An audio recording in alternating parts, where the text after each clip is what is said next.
Hello, hello, hello there. It's your girl Valerie Mason-Chase again, and welcome to another episode of Marriage Beyond the Breach.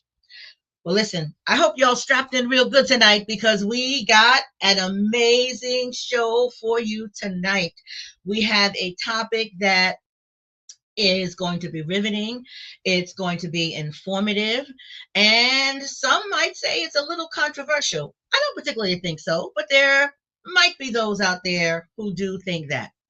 So, what are we going to be talking about tonight? Tonight, we are going to be exploring how racism impacts romantic relationships. And, a lot of us anyway, we know how racism can impact us personally. We know how it can impact on a societal level.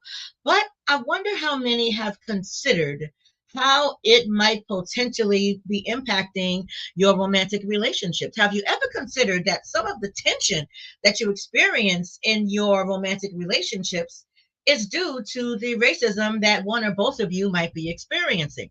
So we are going to get started. I am going to bring on our amazing, amazing, amazing guests.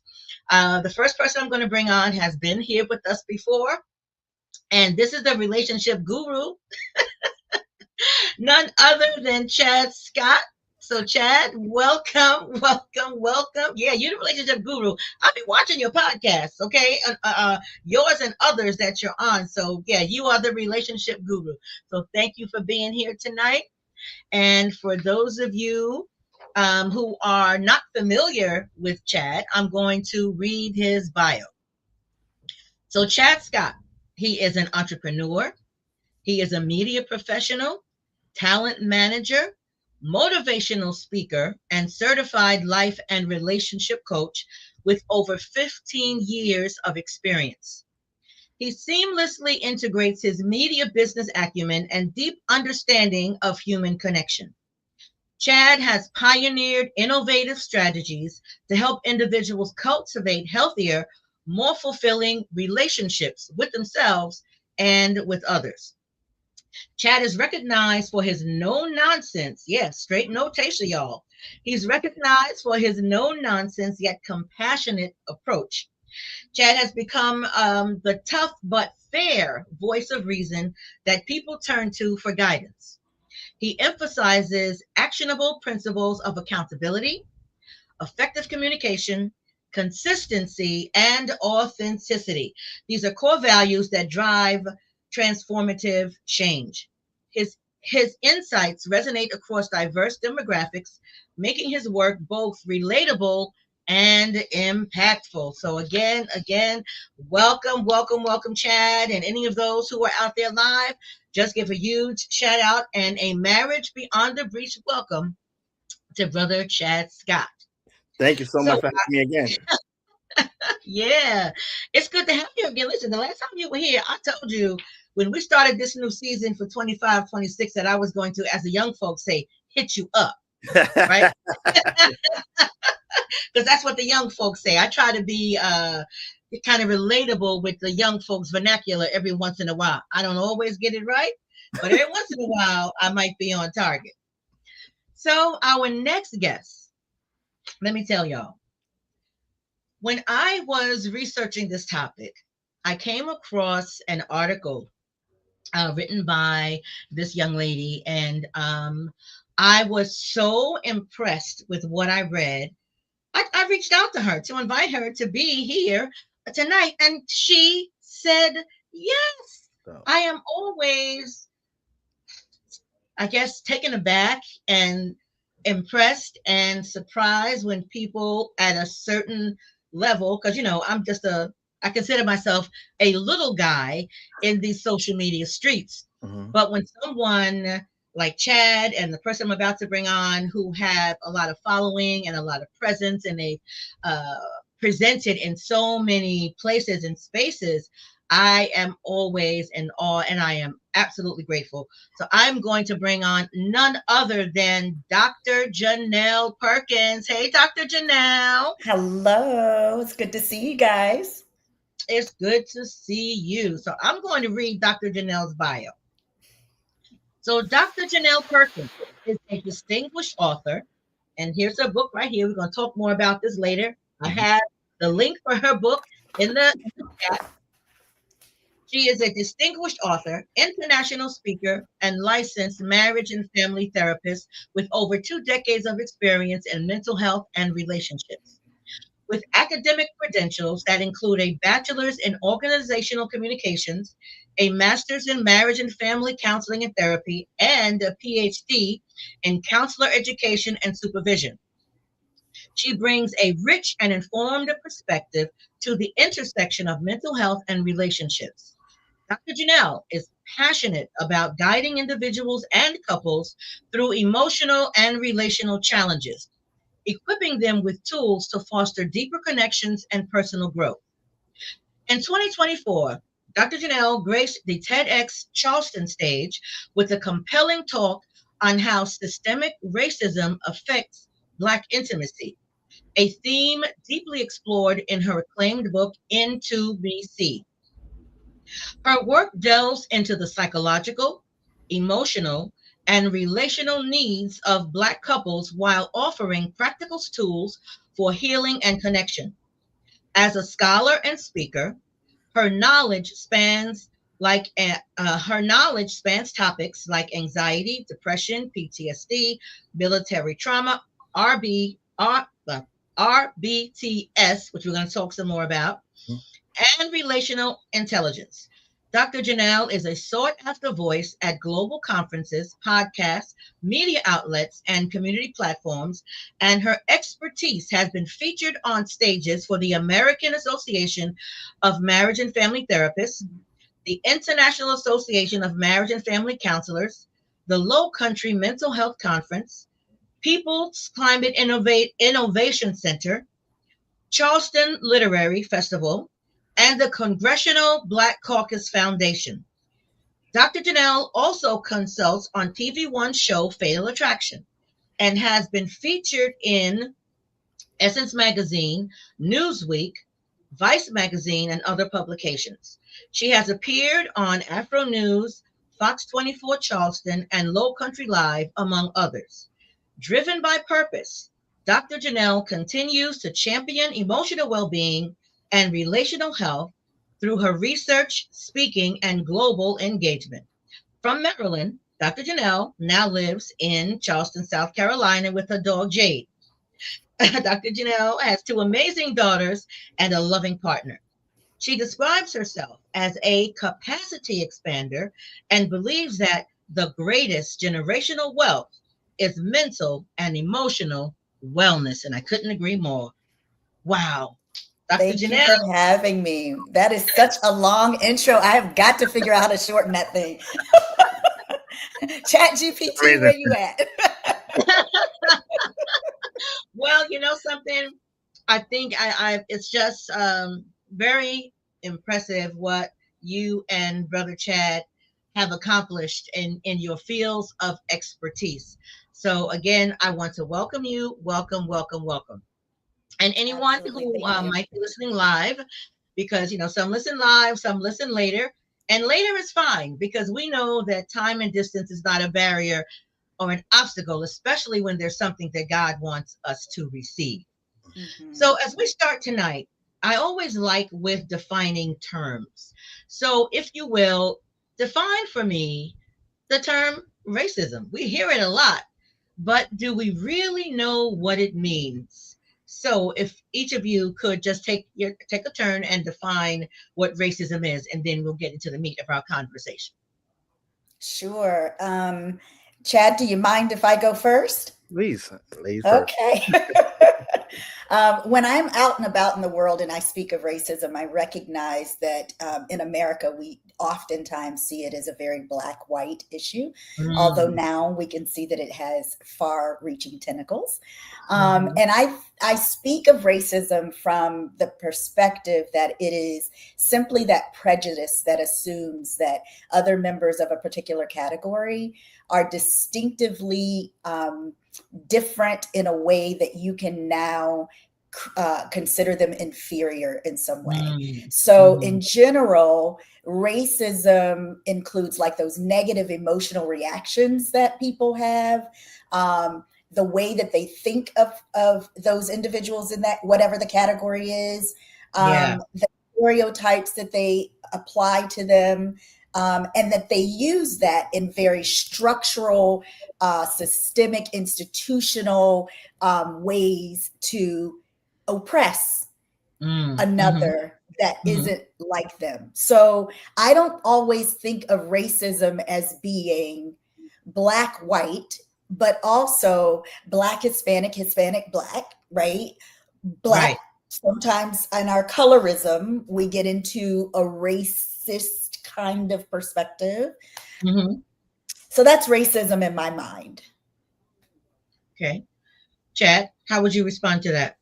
Yeah, I agree. And I think that part of it is those whistleblower and kind of conversation. As far as the DEI, or they say certain immigrants, they use words to try to Mm, show that they're not trying to be racist, but there's some type of privilege or the kind of bravado they have sometimes with conversations. That's why we gotta be clear about how important it is to be united. Because other people would try to move us in different directions and go against each other. Mm-hmm. yeah, absolutely.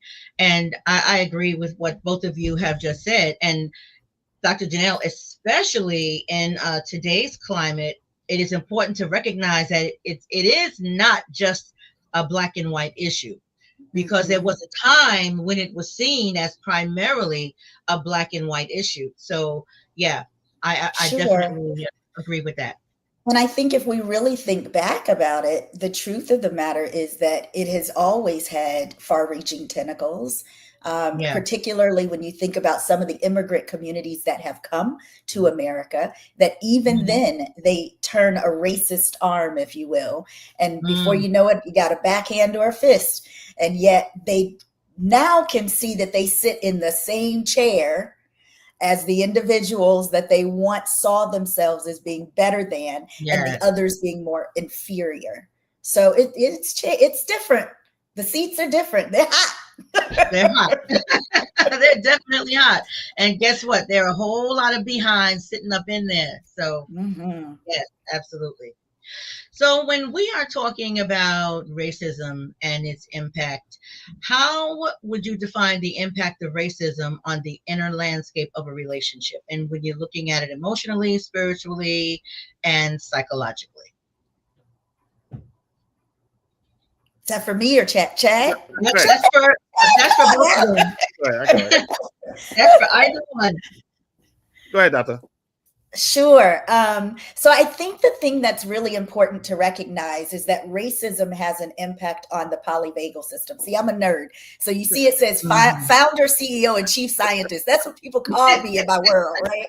So I'm a nerd. So I'm going to go a little bit deep on you, but I think it's important because then you'll understand why you feel a particular way, right? Yes, So your yes. polyvagal system literally runs from the base of the brain all the way through your body, fingertips to your toes. And so Mhm. oftentimes when something happens, there's an emotional reaction to it. It may be that you get a hurt in your tummy, or your Mhm. heart begins to race, your hands begin to sweat, whatever that is. When Yeah. you encounter anything that can happen that's stressful.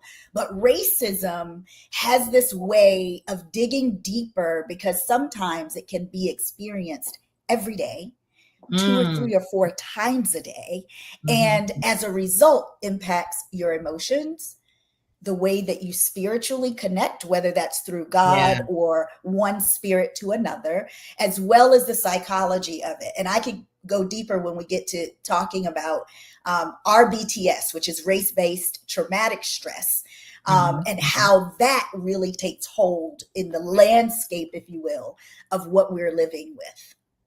Yeah. Okay. Chad, you have something to add to that?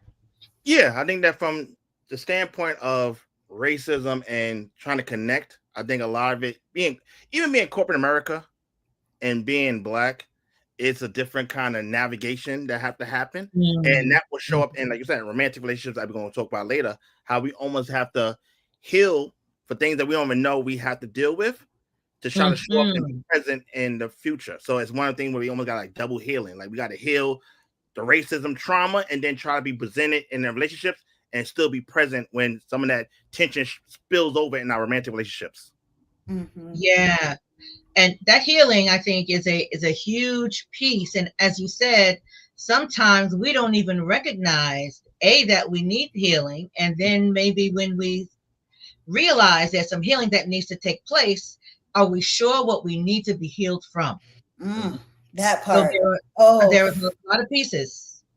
That means that you have to really have a discerning spirit of self-awareness, right? And without being clear on who you are, what you want to be doing, what your purpose is, what your goals are, then there comes this moment where you will follow whatever comes your way. And that emotionality will get you in a world of trouble.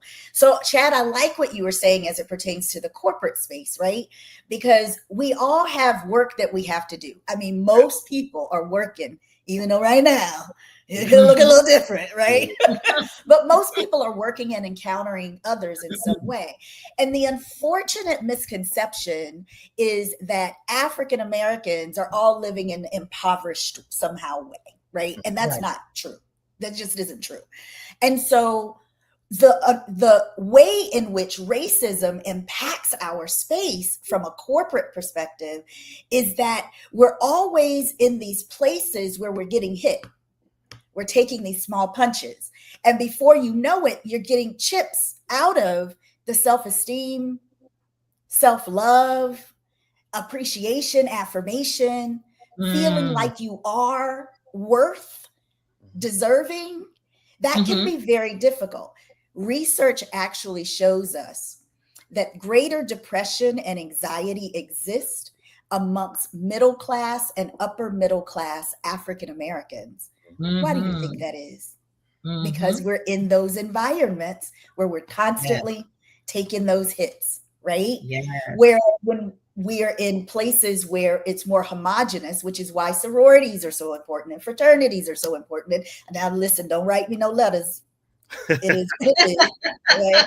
Black church is important. Don't write me no letters. Love the Lord the way you want to love him, right? But all of those spaces are so important because you can feel the camaraderie of just being yourself. That has such an impact on the way you connect with your partner, your friends, your sisters, your everybody. Yeah, that is so good, because when we are out in the world, in the corporate America or wherever our place of employment might be, there are very few of us who are not faced with these microaggressions that happen on a regular basis. And I'm sorry, subtle acts of exclusion.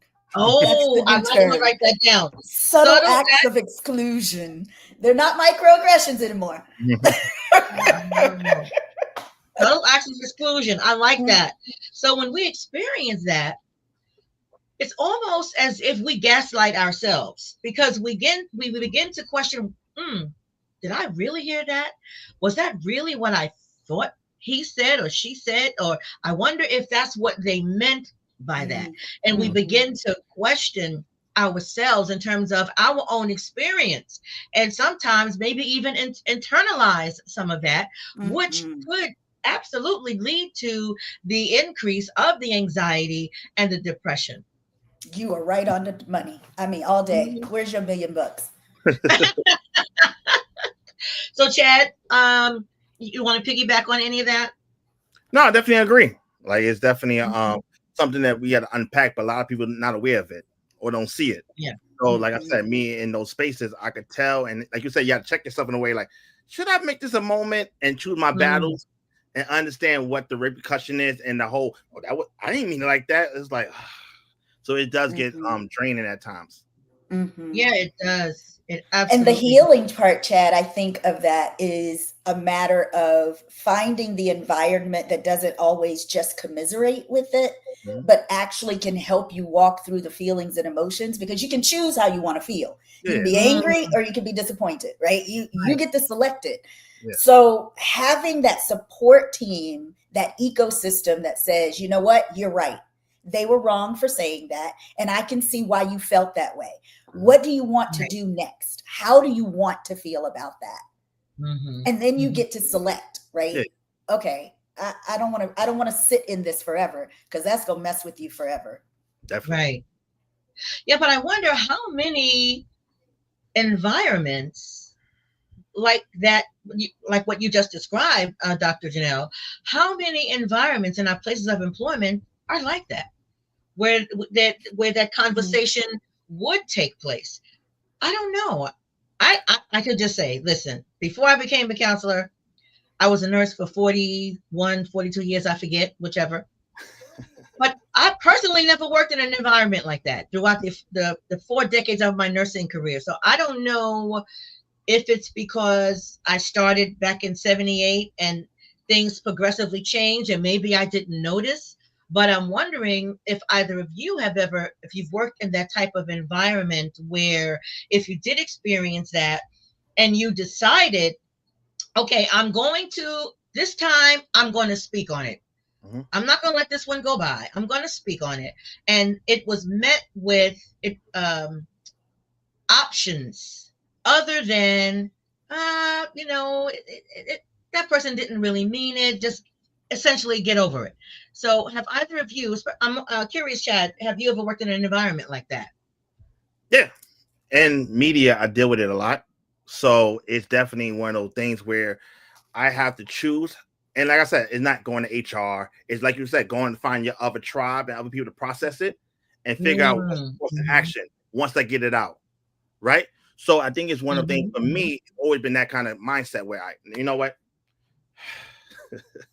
Take that deep breath. You don't want to be the angry black man. Right. But now how can I articulate what I felt and how to now have the paper trail and let them have that kind of conversation? So yeah, many times when I had to take a step back and talk to someone else and have my inner circle, it'd be like, oh, am I tripping? And then once I'm like, okay, all right, I gotta say something. Because that's one thing about being in the room, right? If we in a table, this is where we have to express ourselves. Sometimes we can't be quiet or tame. I have to say something because I'm the only one in the table. So I have to say something, or it doesn't feel like it's a broad stroke. So yeah, it's plenty of time I had to address those things. Okay. Yeah. Good. I want to just quickly give a shout out to Counseling to Comfort. Thank you for joining us tonight. She said she's glad she saw this in time. 2 of her people. Hey, Dr. Jeanelle, and hey, Chad. So thank you, Counseling to Comfort, for joining us tonight. I'm sorry. Go ahead, Dr. Jeanelle. Yeah, I agree with that. You definitely have to choose your battles wisely. And that's why, again, it goes back to that self-awareness and knowing what you're actually feeling when. I think the other thing is to come from a place of curiosity, right? I'm curious. Can you expound on that? What did you mean by in the moment? Because when you come from that place of curiosity, people can't say you're accusing them of anything because you're giving them an opportunity to explain themselves even better, right? I think I've heard that before. What did you mean by it? That's how you do that kind of thing, because otherwise what happens if, I can think of a couple of situations I've been in where we could have been, fisticuffs after a moment, because it was like, wait, you're running up a little harsh here. I might be little, but there's power there. Just saying, not only mine, but it's spiritual power too. So don't play. Absolutely. So absolutely. I always had to find ways to ask the question such that you have this opportunity to express and expound, and then we can have a conversation if it needs to be. But I don't think we even do that in relationships. Even in, with my partner, when he and I are having a conversation, if I don't understand something, I want to come from a place of curiosity rather than coming from a place of irritation and anger, because my history could follow me all day. If I wanted to, it can come and live on me, right? But I get to decide which parts of that I'm going to work with. And today I'm choosing, I want to be more curious. Yeah, I like that. More. Yeah, I think that's a great approach, because it's not accusatory, and that lessens the possibility of the other person becoming defensive. So that's really good. Chad, I want to check in with you for a moment. So as a Black man, How, if at all, has racism shaped the way that you show up emotionally in love, especially since we live in a world that teaches Black men to suppress vulnerability?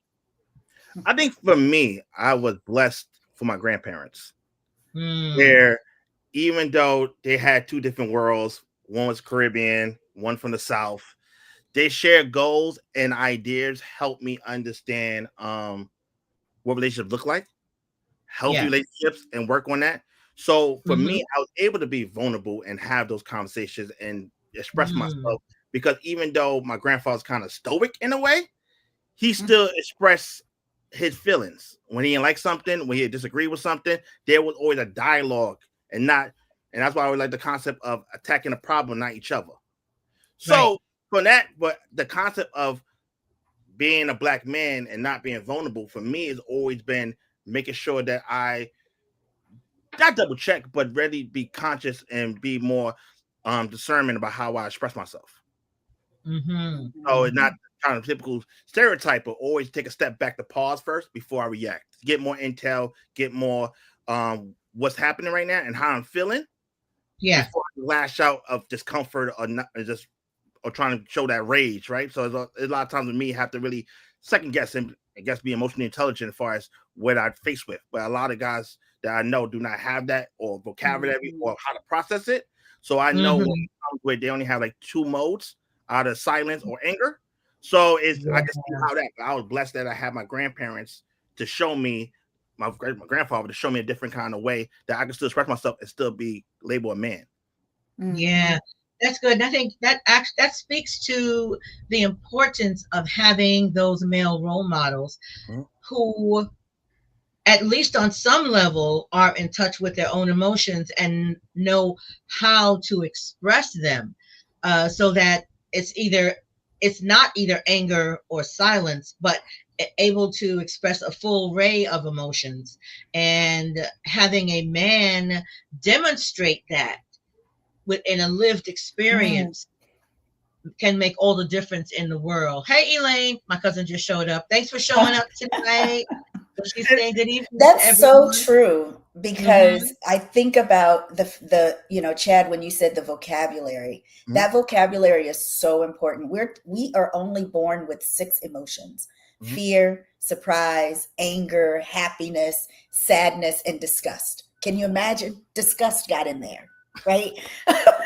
But we're only born with those six. And Mhm. if you Yeah. think about it, if you come, look at the generational path, right? That trajectory, we in slavery were only really allowed to have fear and Mm-hmm. maybe sadness. That's about Yeah. it. You better not show anger, and Lord forbid you so surprised and it scares somebody, right? You Mm-hmm. can't have Mm-hmm. those. So when you consider that oftentimes there was no learning of what it feels like to be um, happy, to frolic, right? What does that look like? Yeah. What does it look like to feel accepted? That's a feeling. And people don't know that. What does it look like to feel forgotten? Mhm. When Mm. men sit on my couch and we get to talking and they recognize that that's forgotten, that's what I'm feeling. That really Wow. transforms the way they start to express themselves. Chad, you're on it. Vocabulary is so important. It is. It absolutely is. I know a lot of the with a lot of the couples that I counsel, I end up giving them this feeling wheel. Dr. Oh Janelle, yeah. you're probably familiar with it, and Chad, you as well. Yes. And because You it call it, I'll reach out and get it. that absolutely increases your emotional vocabulary, because sometimes they're feeling an emotion, but they don't know how to name it. They don't know what it is. And this has the potential to help them to be able to tap into that and share with their partner what it is they're really feeling. Because I think that is Mhm. so, so important. Because we are in an emotional, when we're in a romantic relationship, Mhm. we need to connect on that emotional level. We need to be able to share with one another how we are feeling and to be able to express that. So, yeah, that's good. That emotional vocabulary, I absolutely love it. Dr. Janelle, I have a question for you. So, in your Mhm. article, Racism's impact on Black intimacy. You referenced the RBTS, the race-based traumatic stress, as a unique form of trauma. For the listeners who may not be familiar, can you briefly explain what RBTS is and how this chronic exposure to racism impacts a person's ability to remain present in moments of intimacy? Sure. You're going to have to remind me of a couple of at the end of that question. I'll hit the first part. I may not remember the last. So RBTS is similar to PTSD, right? The difference is that the psychological distress that is experienced is chronic and, generally speaking, happens daily and multiple times a day. So when I see clients who have RBTS, it goes beyond the anxiety or the depression, and it gets into a deeper emotional space where it becomes a bit catastrophic. They have a lot of difficulty engaging with people. Everybody they see that isn't, doesn't look like them, we know all kinfolk ain't skinfolk, or all skinfolk ain't kinfolk. Ain't kinfolk, right. So when you think about, encountering individuals that you have experienced that trauma from, that might not be the exact person. They could just look like that person. And then the next thing you know, you're responding out of that trauma. So it's the same thing as when you see young people, or even adults for that matter, who run from the police.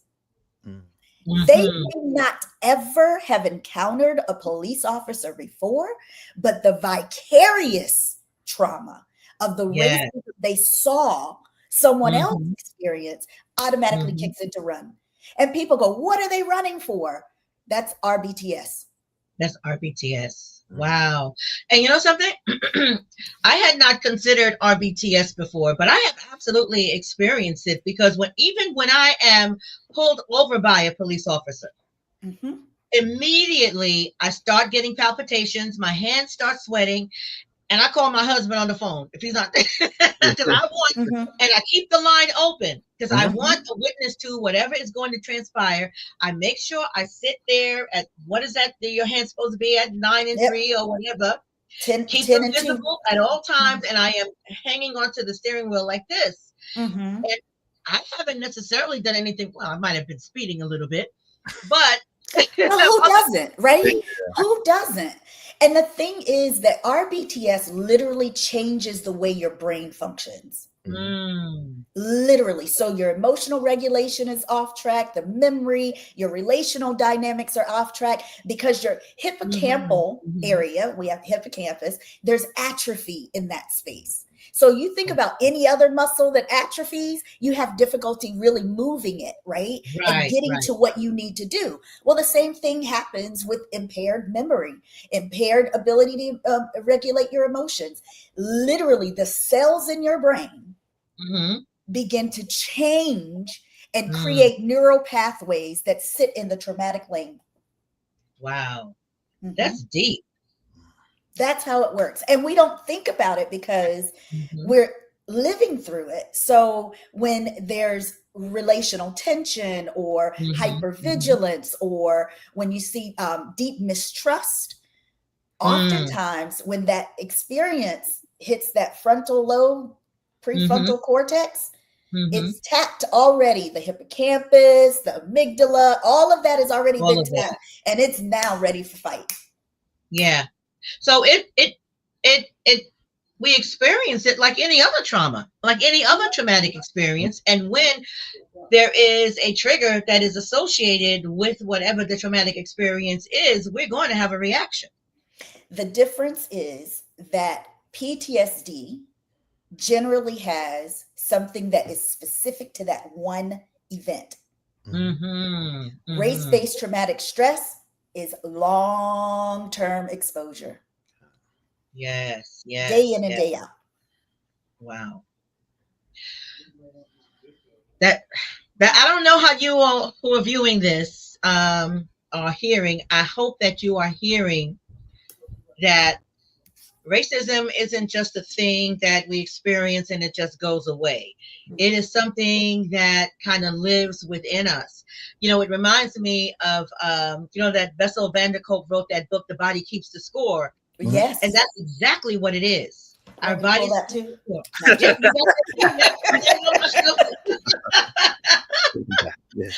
So yeah, that is really awesome.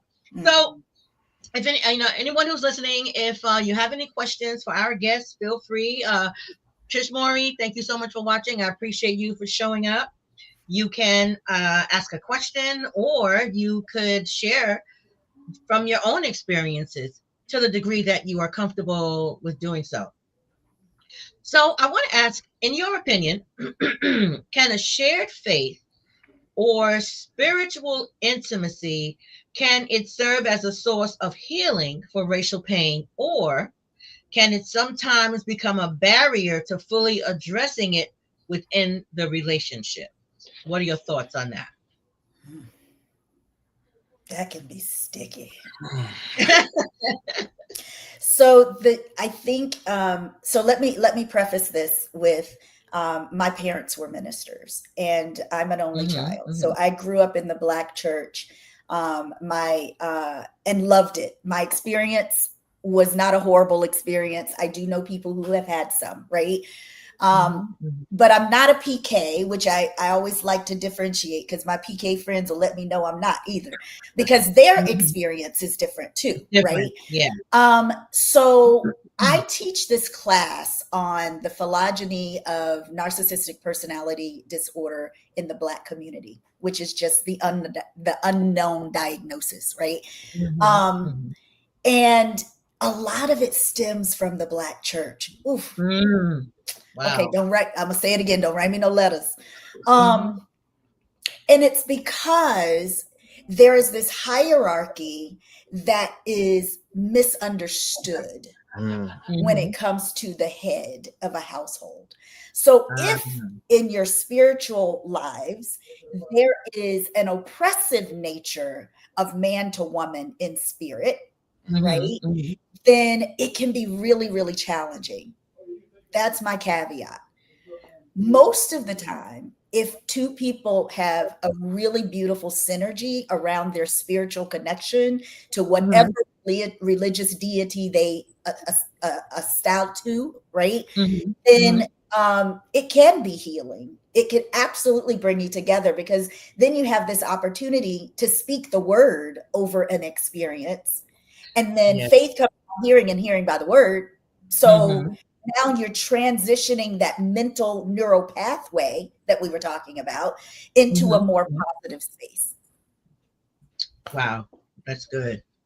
Chad, do you want to piggyback on anything regarding spirituality? I will say that for me, I look at it from a standpoint of it can be very healing, right?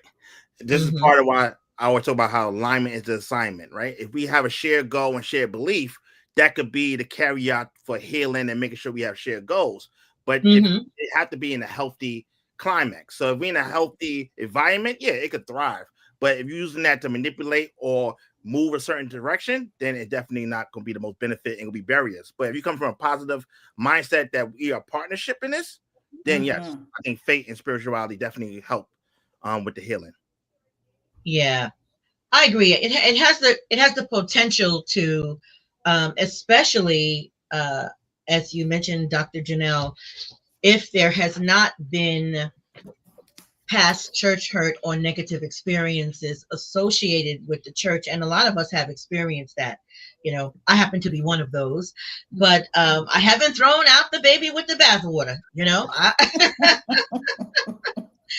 God is still first in my life. So even with those experiences, that's something else that we need healing from sometimes. And we are, within the Christian community, sometimes reluctant to even give voice to that. True. But sometimes we do need to heal from that. So, Chad, I want to ask you this question. So how can Black women better interpret the silent burdens that their partners carry due to racism? And how can Black men feel safe to express? Well, I always talk about how when it comes to men, we with someone that we want to build with, be romantic with, be glimpsed Mm-hmm. when we vulnerable. There will be moments when we share something, and depends on Mm-hmm. how she handles it, will now determine how we react to it. So we give you something Mm, about us in our past, and they weaponize it or throw in our face, or we shut down. You will never get that version of a man again because he feel like I try to share with you, and you yeah. destroyed it, right? The trust. So I think what Mhm. happened in those moments is where having a man have a safe space to express his feelings fully and not to try to overanalyze or internalize it. Let him land the plane and Mhm.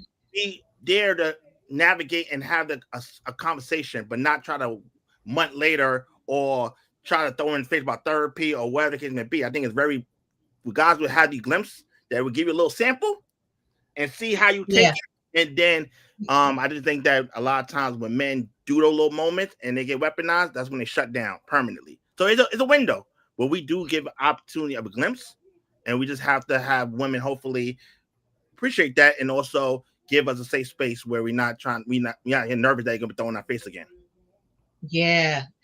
Yeah. That's good because you need to have that safe space. And if a brother has experienced racism out in the workplace or just out in the streets Mhm. or anywhere that he might be, he it's helpful for him to be able to come home and share that experience with his partner and to have that conversation other rather than like you said share it and then later she may have something negative to say about him or the way he handled the situation or interacted with the individual. Yeah, Mhm. that's good. Janelle, anything you want to add to that? No, I think Chad's right on. You Hmm. cannot you cannot be in a space where you are reacting to something in a way that lets him know that you can't handle that. Yeah, That goes back to self-awareness, right? absolutely. We do all need to be self-aware, but I think it's something that's lacking in a good number of us. Mhm. Um, that level of insight, self-reflection, and self-awareness. And I I don't think, think people yeah, know they're lacking it though. I think most yeah, people believe they have a great deal of self-awareness, yeah. and it's not until they have a friend or a partner close enough that can say, "Hey, are you aware that you are?" and whatever that is. Yes, Mm. But that goes yeah. back to having the ability to be emotionally intelligent too, Hmm. because if that's shared with you, then what do you do with it, right? Because Mm, again, I will always go back to the fact that you can choose the emotion that you want to feel. It's completely up to you. No one makes you mad. You can choose to be mad about the situation, right? that part. Now they can contribute to the anger, Yeah, right. but you still get a choice, right? Mhm, And mhm. so when you're in that space where you're taking this opportunity to ask yourself, is what's being said about me in this moment, could it be true? I mean, could it be situational? Or is this truly a part of my character and who I am? Yeah, yeah. That's good. And we all need people in our lives like that who will tell us the truth, the Oh, I got unadulterated some. truth.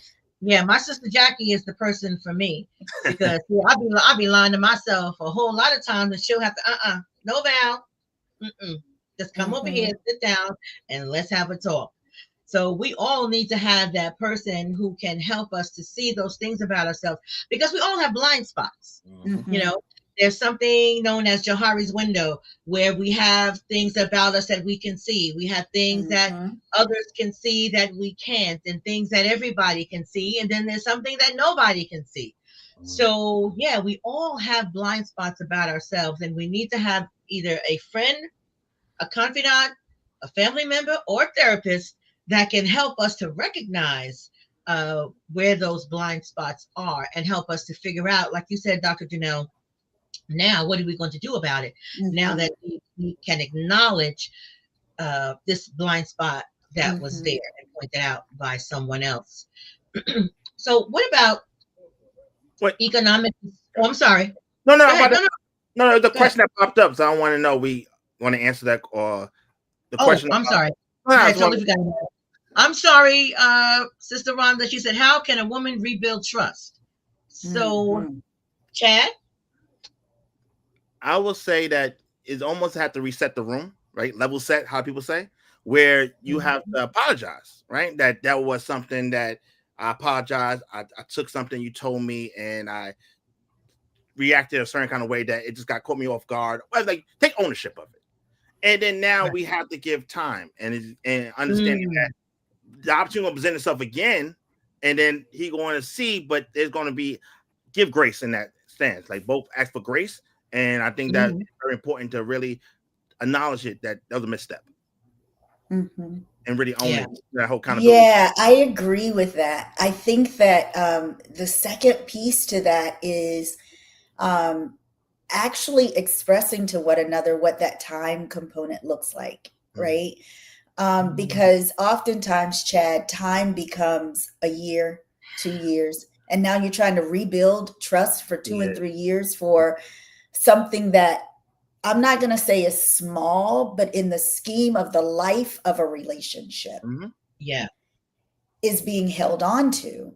And so, what does time look like? And what does grace look like? These are things that I don't think people really talk about, Mm-hmm. even in premarital situations, let alone, dating situations. What is the expectation? Like, if this happens today, and there's a wound, right? Is this a deep wound where now we need surgery? Or is this Mhm. something we can put a band-aid over, right? So does that Yeah. band-aid of the apology, along with the agreement that that's not something I'll do again, how do you then move that beyond day 5, Got it. right? Yeah. Yeah. That's how you build trust, is by being able to trust your gut, right? As a woman and as a man, trust your gut about what you think and feel, but also trust that if you give someone the opportunity to apologize and they take that ownership, that when Mhm. they say they're sorry or whatever the words are you want to say, Yeah. Mhm. or that won't happen again, or show me that if it does, because that might be a blind spot, I may not see that, right? You got to have some parameters around what's the expectation of the time that trust can be rebuilt in. Now Yeah. again, it depends on the wound, because Yeah. right. Definitely, I Yeah. agree. Because some trust building is going to take longer than others. Mm-hmm. And like you indicated, I think there needs to be a realistic expectation, Mm-hmm. because you don't want something to happen today in 2020, October 2025, and 2028 you're still paying for it. They're still Mm-hmm. holding Yeah. on, and like it's a big joker. They're like, yeah, I'm gonna keep holding on to this. Yeah. Guaranteed, and it's a joker with the guarantee on it. I know, right? Yeah. You ain't really forgive. You ain't forgive. Yeah. Definitely understand. Yeah, yeah. Yeah, Are you that's mindful? really good. Yeah, man, expectations. I definitely understand. Yeah. Yeah. So when it comes to economic disparities that are rooted in racism, Mhm. such as wage gaps or employment discrimination, how might these create an invisible tension within a Black relationship? Oh, Jesus. Well, I would say from the standpoint of social media and the concept about providing, right? And Ah, women now going more harder with they need a provider, and men like I don't have the money, y'all just gold diggers, right? And not understanding providing that don't necessarily just mean financial, but providing means safe space, creating the infrastructure, and being there, being present, and mostly intelligent, right? But what yeah. happens is it's a dynamic because a lot of times the concept of what a man is, and then understanding that a salary that you want to be a provider, but you can't climb the corporate ladder the way you want to, or whatever the case may be, that now they feel like they're not Mhm. worth or feel like appreciated.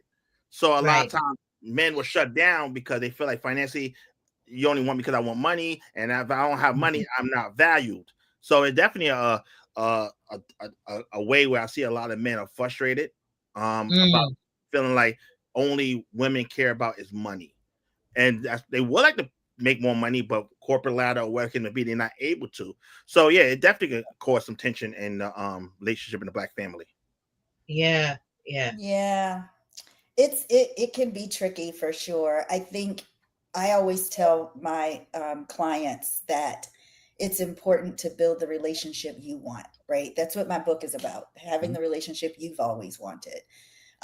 Because what your grandfather did for your grandmother or your grandmother for your grandfather is not even possible in today's time, right? And we're not even talking about the 50s and 60s even anymore. We're talking about the 70s.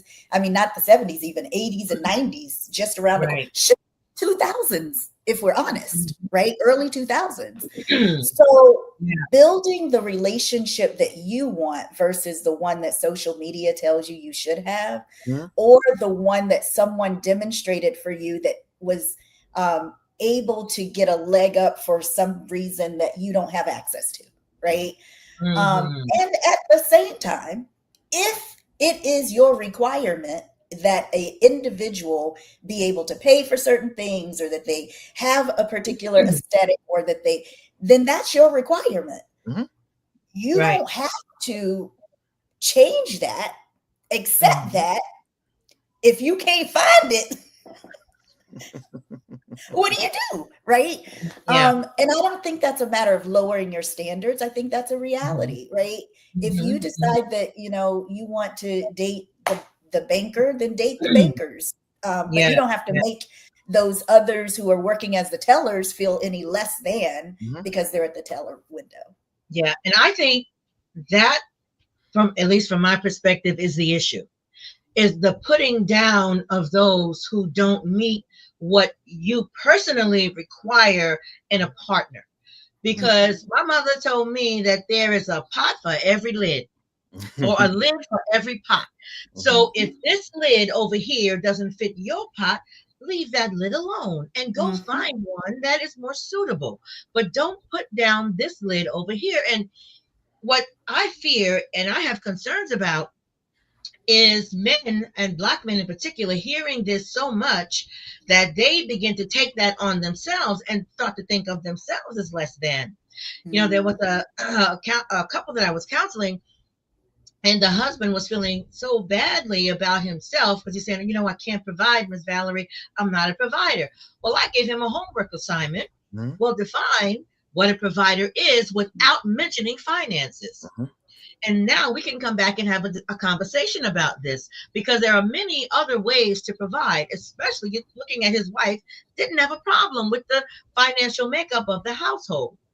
So I think when there can be that conversation and we can make those connections and look at providing that is not limited to finances, because I don't know when it happened. I don't know when a man paying to get your hair and nails done became the standard for a good man. Because that's what I hear them say, oh, well, he paid to get my hair and my nails done. Excuse me? He didn't buy you a house? I mean, why not some real estate?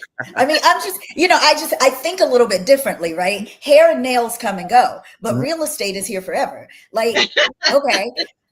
Let's figure out what this 6-figure salary really means, because $100,000 where I live, that's not going to get you very far. Where I'm from, in the Washington, D.C. area, $100,000 isn't going to get you very far. So you say 6 figures, but do you really know what that means? Right? Exactly. So it's not just, but I don't think it's just the women who are speaking from this perspective. The men are speaking that way too, right? Yeah. They're talking about the things that they require. And so the women are coming back. It's just that women have a louder voice in this space. But if we really think about it, everybody's having this conversation. But I'm really curious about who's coming to the place where the conversation has action steps. So that they can get what they truly want in a relationship. Absolutely. I agree with that 1,000%. And we shouldn't just flap our gums about it, but what are we going to do about it? Yeah. when it Oh, I'm comes to sorry. sorry. So when it comes to this whole Mhm. gender wars that's getting popular in clickbait, like you said, what solutions, right? So I'm very big on solution based. What is the game plan, right? If you want a certain man to make 6 figures, that's cool, right? Your preference. But I always say, now look at his character. Let's add more Right. things to what you actually vision your partner look like and feel like, instead of just trying to software just to brag to your friends he makes 6 figures and not understand. Yeah. I live in New York, so 6 figures is cool, but then the taxes and the and all the other things, not really 6 figures. Now more than ever, we need more than revenue streams. But once again, it's about alignment and character that we overlook. Like we just get caught up in paying bills and this is supposed to be providing. But like you said, it was having a real understanding about what's the game plan. If that's the kind of man you want or woman you want, then how do you now navigate that and how you discern the date who you want to date? And like you said, the pool will get smaller, but now you may have to be a little more proactive to try to find that mate. But don't try to talk down to someone else because they're not them. I think about it from the perspective of your capital, right? And I call it SMURF. Capital: social, moral, intellectual, reputational, and financial capital. So when you're looking for a partner, you need to be thinking about, how do they stand in the social environment that they're in? What's the capital that they exchange with, right? What's the moral standard that they exchange within the world that we're in? More so than, financial, you heard, was at the end, right? Intellectually, how are they able to get from one activity to another? And we're not just talking about, driving to play a basketball game, but intellectually, how are you getting your kids through college? Are you thinking about what it takes to get what is it, 528? My kids are grown. I can't remember now. The 528 plan. How do you get a 528? What's a 401k? Back in the day, in the military, there are TAP programs, or not TAP, but they're like a 401k, and it's escaping me right now. But how do you invest in that? Well, it's changed over the years, right? Yeah. So now what you're thinking about what we're investing in this space, because now it's mostly our money and there's not a match. So that's the intellectual side of that thing, right? So it's beyond just paying for hair and nails. It really is. And as Black people, we cannot just put it in hair and nails. No. Right. We have too much that we need to be doing.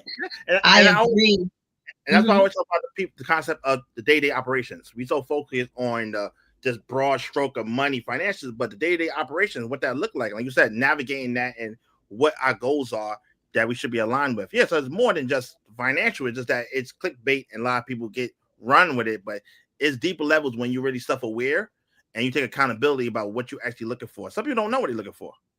That part. That's true. Yeah. I also think it's about the generations, right? Because as a more mature woman, I, when I think about what it is to have marriage, when I've built something in a particular way, what am I connecting myself to, is very different from my 20s than it is in my 50s. In my 20s, we're going to get this thing.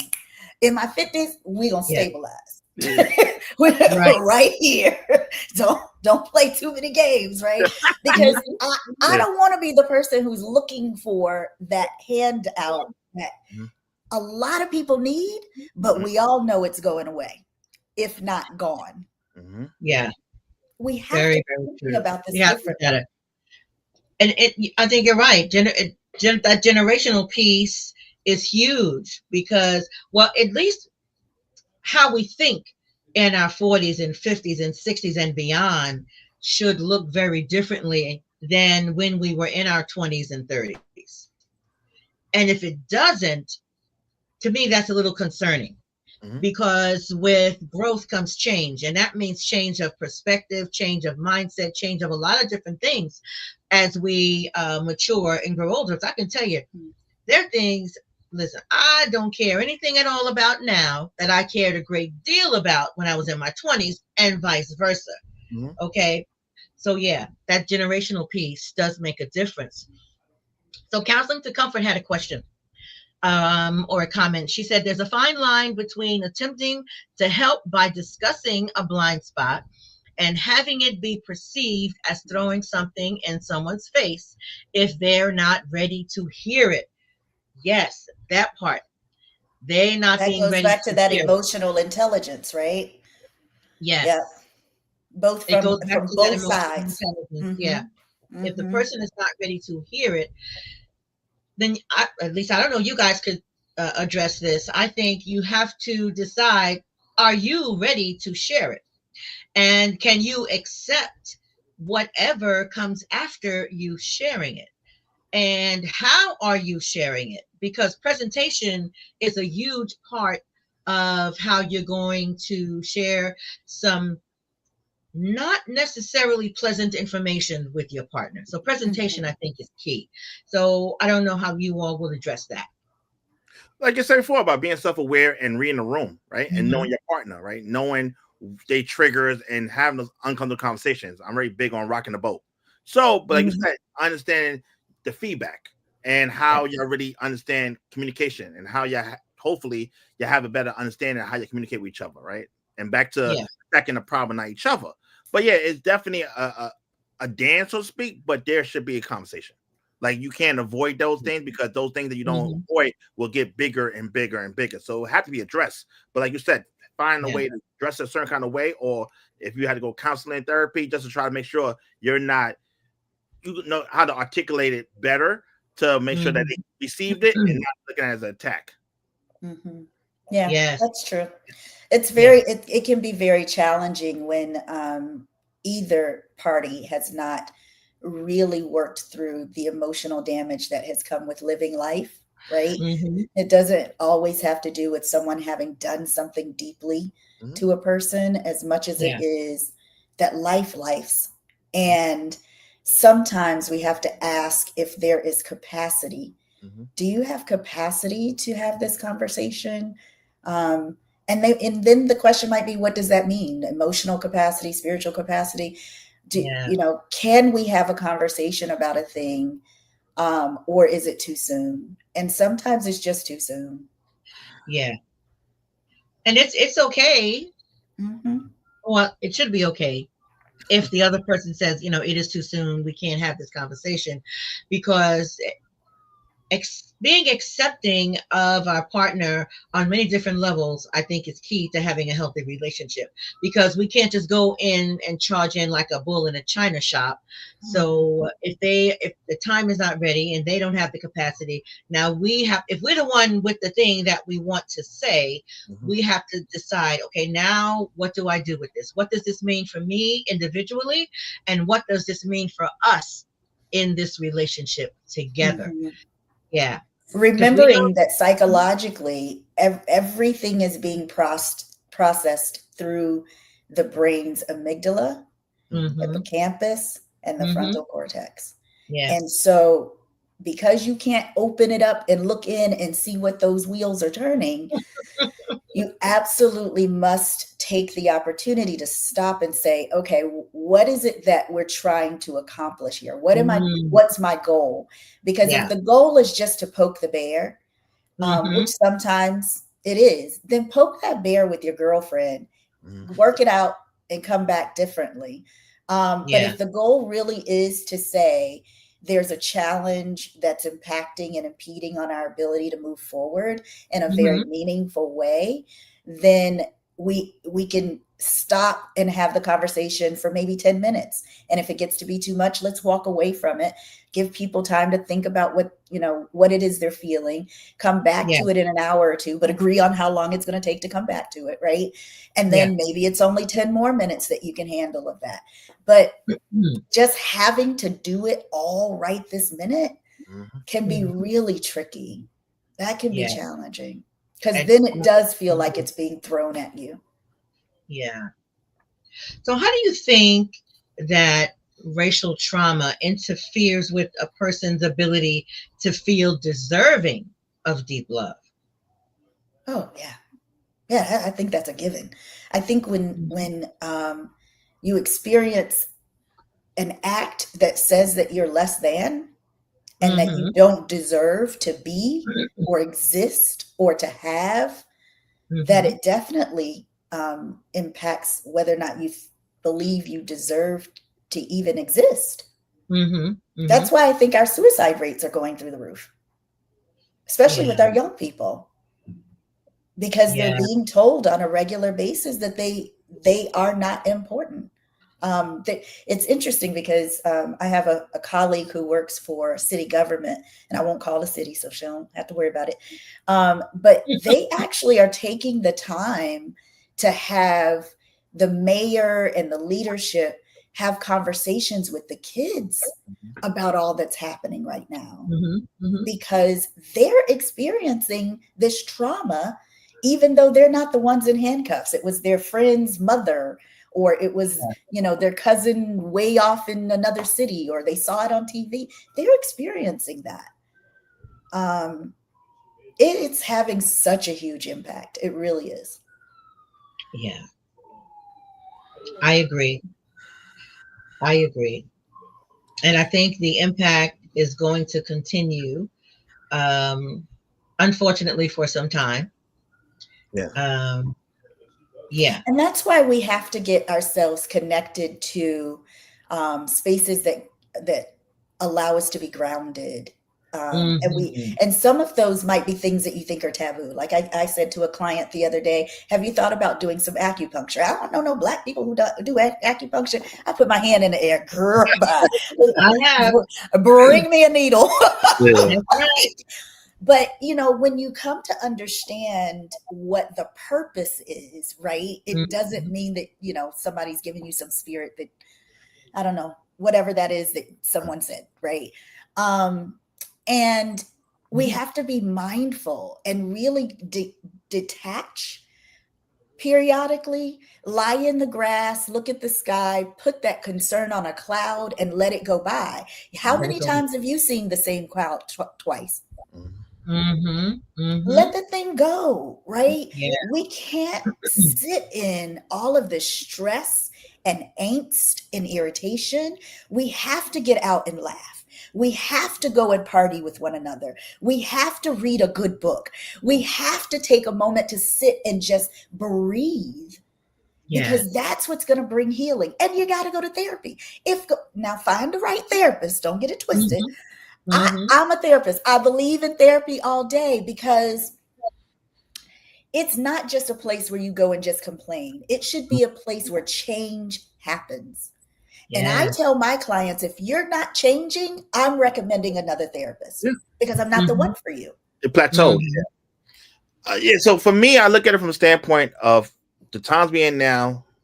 Mental health is very important, and we have to choose joy and not focus on how we feel and what's going on in the world. We have to now be really intentional about finding joy. And even when I help women with the rebranding for them to, get married and stuff, I really focus on doing your love language on yourself, like finding things that you enjoy and doubling down on those things to try to help balance things out. Because you come from a place of lacking, a lot of times discernment get out of whack, and you're just trying to get comfort. And now more than ever, I'm seeing more people using, alcohol and drugs to try to block it out, and almost to the point that that's quote unquote medicine now. It's like, no, you have to. Life is life, and trust me, I understand the stress, but you also got to find more healthier ways. Therapy, raise room, like you said, acupuncture, like almost self-discover and learn yourself and try different things. And even when I tell women all the time, like even going solo dates, like try to find ways to almost, even with solo dating, you can find your new tribe, because it's kind of hard for some people to get older to find a new friend group.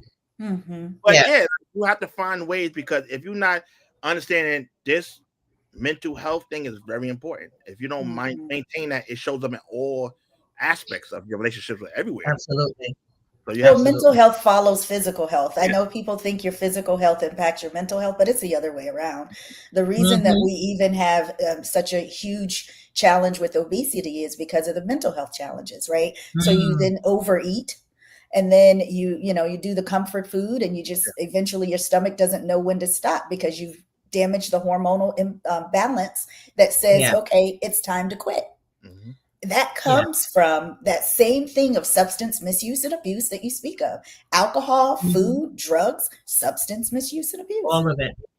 Absolutely. Well, I know there were a couple of things we didn't quite get to touch on, but we're already at 8:12. So this is what I'd like to do at this point for each of you. And I'll start with you, Dr. Jeanelle. Any final words, advice, encouragement, and also speak about what is next on the horizon for yourself.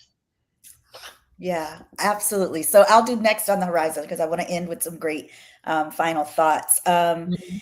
So if you have an opportunity, I'm interviewing Dr. Ramani, who is the foremost expert on narcissism for Yeah, the American Association of Marriage and Family Therapists. You can look that up. It's going to be advertised soon, and that non-members can also join in the discussion. It's a global discussion webinar. And so that's happening on November the 11th. So you want to go to aamft.org in order to get more information.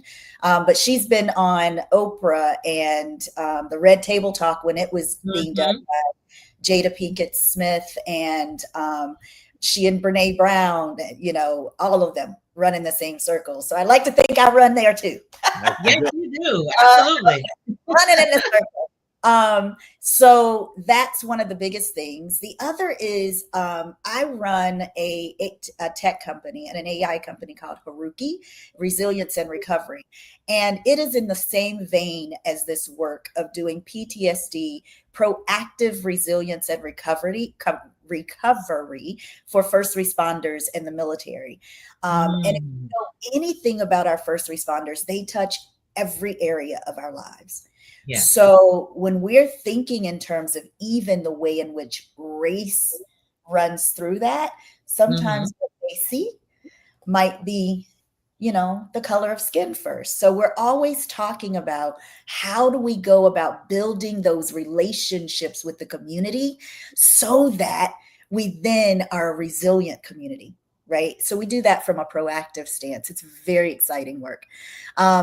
And then you can always find me on all my socials. Dr. Jeanelle is where you Dr. Jeanelle at Dr. Jeanelle, all the time. That's just what it is. Dr. Jeanelle. Yeah. My final words would be that at any moment that you recognize that you need to do something different, change is possible. You can always do something, review something different. You can make the change happen. You have much greater power than you're giving yourself credit for. And when you come from a space of curiosity, you'll always find the right answer. Trust your gut. Yeah. Trust your gut. Yes. And Dr. Jeanelle didn't mention it, but her book, Into Me See. And if you go all the way up to the top of the comments, because before we started, I put the link, the Amazon link for her book there, and I highly, highly, highly recommend this book, Into Me See, Mastering Black Intimacy for the Relationship Resilience. Strategic Emotional Resilience is the next one coming out. Oh, nice. On that now. Fantastic. Yep. That'll be out next year. Go all the way up to the comments and you'll see it. I have the link there, so you're able to click on it and it'll take you directly to the Amazon page where her book is listed so that you can purchase it. And I highly recommend it. Dr. Jeanelle, I know you have to run. I thank you. I cannot thank you enough. This has been absolutely amazing. I'm so glad. I appreciate everything that you have shared with us on tonight. And so you have a new big sister, so I'm going to stay in touch. Absolutely. I welcome it. Okay, so I know you have to run, so I'll see you next time. You guys. It was a pleasure meeting you, Chad. Have a good one. Okay. So, Chad, I'm going to ask you. This is something we didn't quite. Do you have maybe 5 more minutes? We here. Okay. So I want to wait. Let me remove that banner because hold on one second. No problem. Okay. So we didn't get to talk about interracial relationships. So there are, I would imagine, unique challenges about interracial and biracial couples when one partner does not carry the same generational memory of racism, how might an interracial couple navigate that? I think there's a conversation, right? We can't just feel Mhm. like we cannot ignore it, right? Or feel like the outside world is something different. Like there should be some conversation, Mhm. and Mhm. also understanding there will be difficult conversation, like the doctor was talking about earlier about being curious, right? And Yeah. trying to explore. So it's one of the things when it Mhm. comes to Mhm. that if we in a relationship together, we also have to be allies to each other. So when we go to family dinners and Thanksgiving, if we go to certain events, if you know that grandma that's a little bit more feisty, or "Hey, that's just how grandma do, you know how she is." Yeah. No, Yeah. it have to be addressed. So I gotta make Yeah. sure that my partner and whatever side we on feel comfortable. Mhm. So I Yeah. think that there have to be those conversations where people don't want to rock the boat or step on it, but we won't have to if we want to really try to do this correctly, and understanding that these Yeah. things are need to be addressed. And like you said, Yeah. this Because climate, it's a unfortunately, real thing. Yeah. It's a real thing, and because in fact, my son Jonathan, our youngest child, is Mhm. involved in an interracial relationship. He's married Yeah, to my wonderful daughter-in-law Liz, who happens to be on here now, Elizabeth Eladrisi. Thank you, Liz. I love you. And here's the thing: when she first came into our lives, mhm. and we are kind of a rambunctious group, okay, as a Chase family. Mhm, And they would openly, my sons and our daughter mhm, would openly talk about racial stuff in mhm. front of her. And I was uncomfortable because I thought she was uncomfortable. But of course, I learned later on that she's not uncomfortable. So I realize now it's okay to have those conversations in front of her. But I was reluctant to at first. Yeah, So that's kind of what you are talking about because she'd be around us, and we'd be loud and we'd be talking and we'd be laughing and maybe even drinking. And our son, Hammy, that's our oldest son, has mhm. no filter. You gotta, So you can only imagine some of the things that he would yeah. probably say. All right. Mhm, So you are absolutely right. We do have to have those conversations because we want there to be a level of comfort mhm. regardless of who is in the room and whether they look like us or not. Yes. So yeah, that thing that is so important is that people try to Mhm. avoid those things and just get blow up and make other people uncomfortable, and then try to Yeah. talk about it after, like, that's just how they move, that's just how they are. That's not who I am. Like, no, I gotta show that you also um you appreciate me, and you also be that person that had that conversation. So I think a lot of times we Yeah. need to have those understand that when we in these rooms, Mhm. that there's support there, and not just try to act like I gotta be mute or can't express myself because the person's saying it, and everybody have them a different kind of lens. So yeah, it's a Yeah. conversation that we need to have, especially in individual relationships where the reality is the reality. And The we have reality is a reality because they won't have a similar shared lived experience. It's yeah, going to be different. yeah, Yeah. and so Yeah, yeah, definitely is definitely. going to be different. So that conversation is needed. Yeah, even though my son Jonathan just said, Liz, his wife is one of us. That's why she gets it. Yeah, Yeah. yeah, but So, Chad, I want to thank you so much for your time here tonight. So, I want to ask you, what final words, advice, encouragement, information, whatever that you would like to share with our guests, and speak about what's next on the horizon for yourself? yeah, so I think that this whole topic is something that need to be addressed.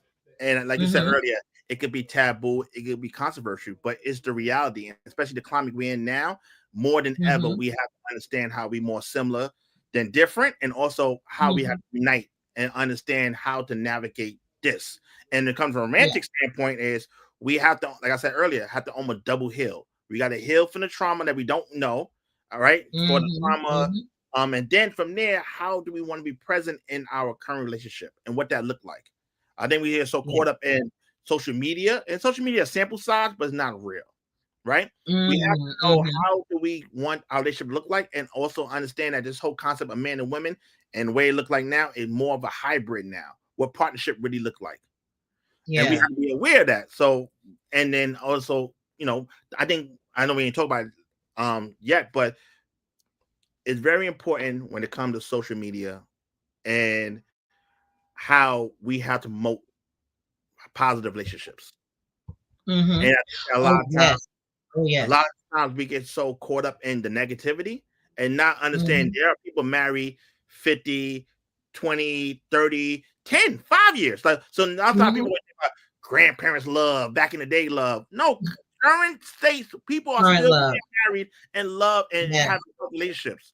I think that we just have to highlight that more. So I know that as Black people, we try to keep it to ourselves, but we have to showcase it so much more now about there are people getting married and loving each other and really building that foundation or that financial wealth that people talk about, how we better need it together than apart. Yeah, I absolutely agree. I am a huge proponent of promoting Mm-hmm. positivity when it comes to romantic relationships because we don't hear it enough. We hear about the negative stuff because it sells. Yeah, get the people going. People, yeah, people tap into that. Mm-hmm. But there are a lot of healthy couples out there, and there are many that may not be healthy, Yeah, but they are working towards that. yeah, And those are the ones who show up in counseling because they recognize that there's something amiss. And now we want to address it. We want to come in and talk about what these issues are and how we can work together to heal individually as well as collectively. So, yeah, I absolutely agree that we should be talking about positive relationships more frequently, and that people are still getting married. yeah. And people are not just getting married, they're staying married. Yes, like I tell people all the time. Yes, I help women get rings, right, and that's cool. But all of them still married to this day, right? So it's about building that foundation and Mm-hmm. understanding what that does, right? So I'm very big Right. on highlighting that positive love, but also understand there's work behind it. Oh, yeah. Oh, yeah. There's definitely work. And sometimes people get scared when you say that there's work when it comes to Mhm. a relationship, but it is not a kind of drudgery Yeah, kind of work that, oh God, I gotta do this, I gotta do that. It's more effort, putting in the effort. If you kind of rephrase that, hmm, and rather than saying it's work, okay, it's effort that we have to do because everything we do requires effort. If you want a particular job, you gotta put in the effort. If you want a particular profession, you hmm, gotta put in the effort. If you want a degree in something, you gotta put in the effort. Well, romantic relationships are no different. We hmm. have to put in the effort if we want it to work and to be successful. Um, Okay, so Randy just said something. We can touch on this if you want to. He says he just watched a video about Black people not being Christians anymore because they say it's a white person's religion. Well, okay, I say that there's been a conversation about that, right? About Yes. Christianity, where it came from, and feel like we had our own religion, and then when we came over here in America, it kind of beat the Bible to us, and then now from Mm-hmm. there Mm-hmm. we look at it from like some people look at it as white religion, right? My biggest thing, believe what you want to believe, right? If you are a Christian, you're a Christian. If you believe on whatever higher powers you believe in, that's on you. But I never felt like we have to now. Those say that, cool. But once again, Black people in general are not monoliths. We have different spectrums Right. and relations. So that pocket was cool, but that don't speak for everybody. Mm-hmm. Mm-hmm. Mm-hmm. But it is a Yeah, conversation. it absolutely is a conversation. And I can say that as a believer Mm-hmm. in the current climate that we're in, it's challenging to say that I'm a Christian as opposed to now I'm a Christ follower, Mm-hmm. because that term has kind of been usurped. And I don't like the way that it is presented Mm-hmm. and represented, Mm-hmm. so to speak. So I consider myself now more of a Christ follower, a disciple of Christ, because that term Christian nowadays in this current climate, when you hear it, Mm-hmm. it doesn't, from my perspective, look like Christianity as I understand it based on scripture. And we talked about So it before, right, earlier. Like some people using this as a whistle. You know what I'm saying? Like a lot of yeah, people using words like DEI, the Christian. Like, yes, they're using these air quotes, so to speak, how they express this. mhm, So like you really, that's why you're like, I gotta be clear about my intentions and right, what am I aligned with, and not be just saying hmm broad stroke that you're not a Christian if you don't do this. You're not. You know what I'm saying? Like right. no, it's understanding that there are people using it to weaponize it or use it for whatever they're using it, and you got to be clear. Like no, I follow Christ. Like I Absolutely. Absolutely, because otherwise you can be misassociated Mhm. based on a label that others have used in a particular way that does not align with your own beliefs. Yeah. So, yeah. And hey, Trish Maury, my friend Patricia said, thank you. This information for this very informative conversation. I appreciate you and your guests expertise in shining the light on the impact of racism in relationships. So thank you, Trish Maury. So I'll be seeing you next month, sister. Um, now, what's on the horizon? Next on the horizon for you, brother? So right now it looked like I'm getting into the movie business. So I'll be working on producing a few films. But Okay.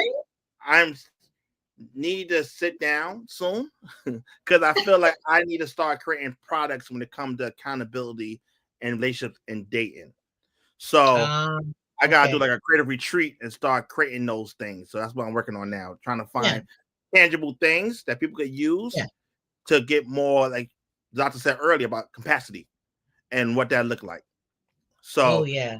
I gotta sit down and really sit down. I'll be outside a lot. So I'm working on Yeah, because I see you on a lot of podcasts. I see you, but you always have very good information to share, very real. And so I definitely appreciate that. it. And if you, for those who are still with us, if you go to the very top of the chat, I put in your link tree. Yeah, it's fine. Yes. Thank Okay. you so much. So if you go to the top of the chat, you can click on the link. It says Chad's link tree. Click on that, and it'll take you right to his link tree. It'll have his Instagram information there. It'll have links to podcasts that he's been on before, including this one, by the way. Shameless plug. I appreciate you So all the time. thank you. I cannot wait to have you on again. Yes. I'm going to send you some more topics. We have a lot of things coming up in the near future because I kind of got all of the topics laid out between now and early May, no, Okay. late May, early June. So I'll send you a list of those. And I invite you listeners to come back next week. We're going to be talking about something that I just heard the term maybe a few months ago, and that is a slow burn relationship. So we're going to be talking about a slow burn relationship. So tune in next week. We're going to be here. We will have Dr. Angel Wyndham will be on as our guest. She's been here before. And I want to thank you all who are watching now. I want to thank you all who watch this later. I appreciate, and if you would subscribe to our YouTube channel, Marriage Beyond the Breach, because ain't that something? My sister tells me all the time, Valerie, you talk about everybody's stuff except your own. And that's true. So Marriage Beyond the Breach. Marriage Beyond the Breach on YouTube, on Facebook, on Instagram, and kind of sort of on TikTok because I'm still learning how to I see navigate. you out there. I'm learning, brother. I'm learning. Oh, hey, Miss Ollie, thank you for being here. So come back next week. We'll see you and have a blessed week. God bless you. Thank you.